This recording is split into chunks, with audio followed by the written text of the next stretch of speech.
thế mày à video bỏ anh xem thầy thầy là vậy luôn lại cho anh tràn xuống phát là vậy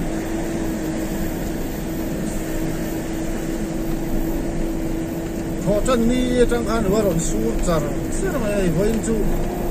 ni rồi sao về anh ấy gì April ni sầm thum sáng thì sầm thì paru anh ấy à tùy đó mà cement và là lốc đó là này để sầm riết lên chuan lạc tục là mà chuan cái tiếng khua gì ông cho hắn chua về lại thầy toán cho dấu là mà bà lu đã cho ai đó nè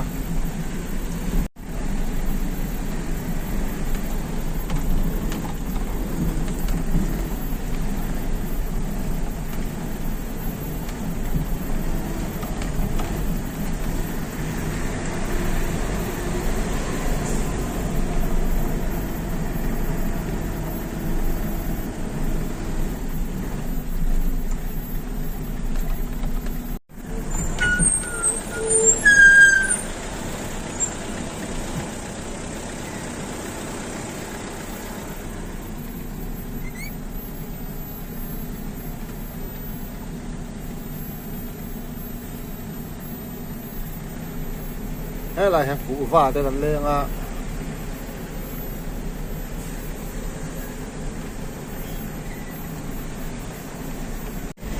corte thoveng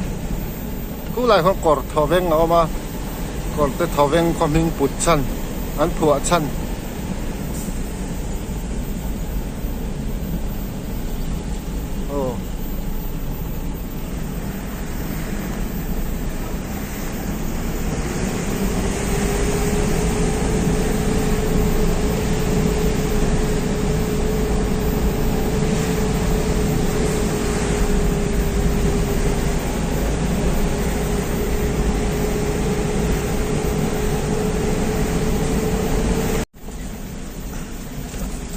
tùy đâm lũ đòn khá là lâu điếc lệ chân đó này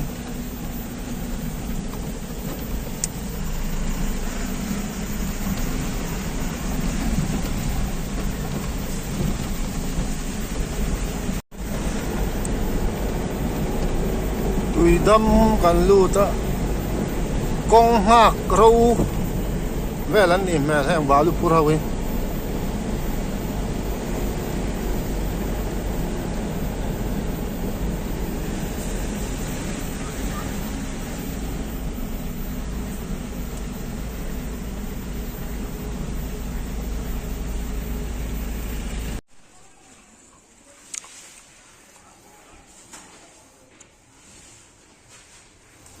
làm hết tùm bang lù công thử nó coi nhá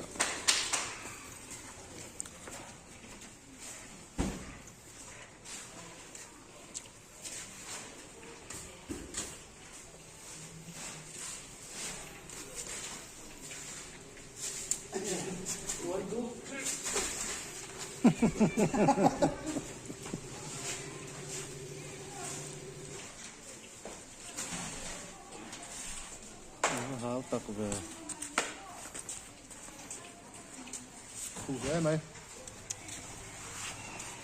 dân sản dân bán đi con làm cái gì mà đấy khu chung chung mấy làm đắt làm sao lại làm sao có khá lo nó khá lắm ngoài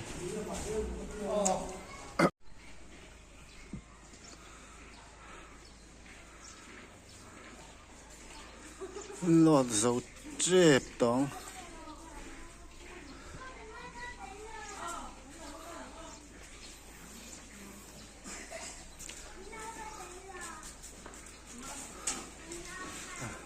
khuil rim hi ha lai khan din kan nan dai la si a chele to welding ti le to ni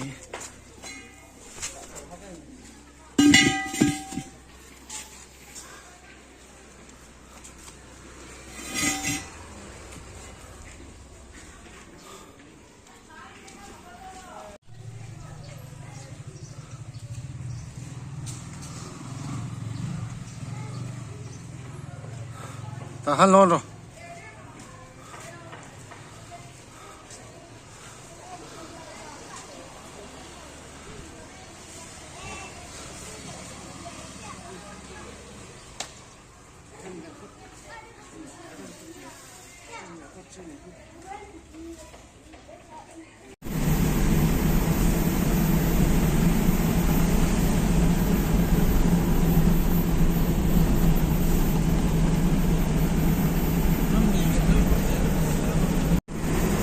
qua gần thang là chép rồi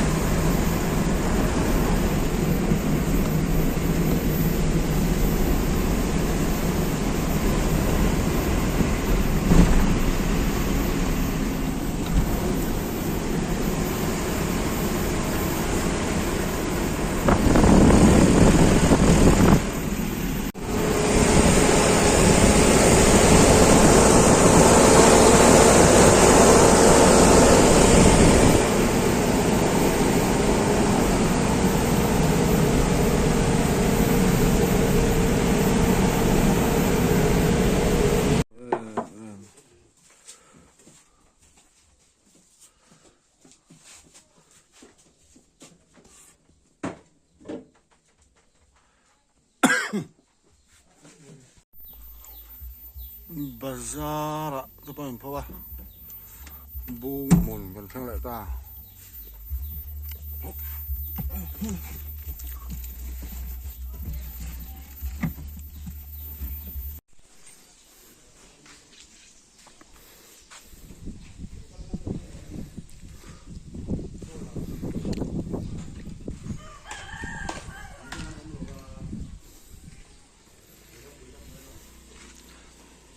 ta hiền cần ăn lọt đó này chứ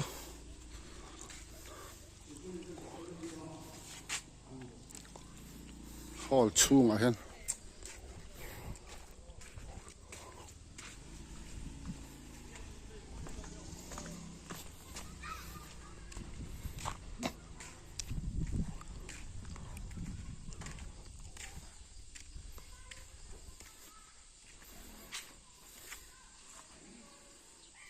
làm hàng lâu lán đấy lâu này bẹc chậu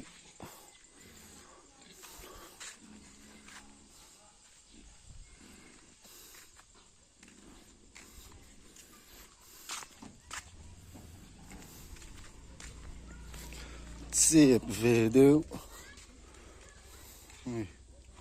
bẹc chậu ta hơn chi là cái chép này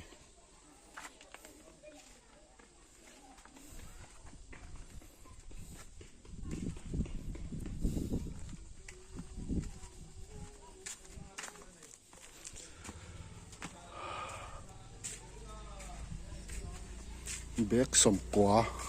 cháu anh gần phụt này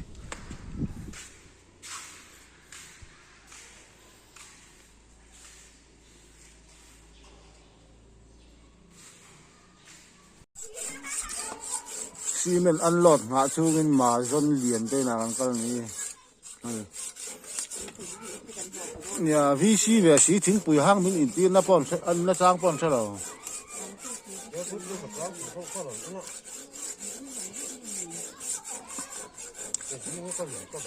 vi xi về xi nó sang hình sao đâu thấy đấy đúng không? cái nhà cái tôi lên à bọn mình ngay tội rồi chúng quý cái nào bọn mình ăn đầu cho cô vậy.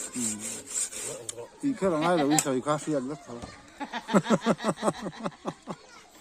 Cái này làm cho mình nuôi nú mà mình ngay à. Chính bùi in rùa là bọn mình ngay là bây giờ.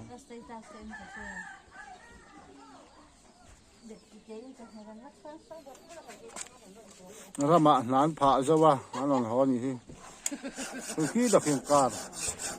anh car cái nào sai đây là cái đá sa căng nung làm chứ. À đinh sỏi nó có mà làm cái đinh luôn, nung bộ đó lên chứ. Cái sỏi son sa căng nung làm bằng cái.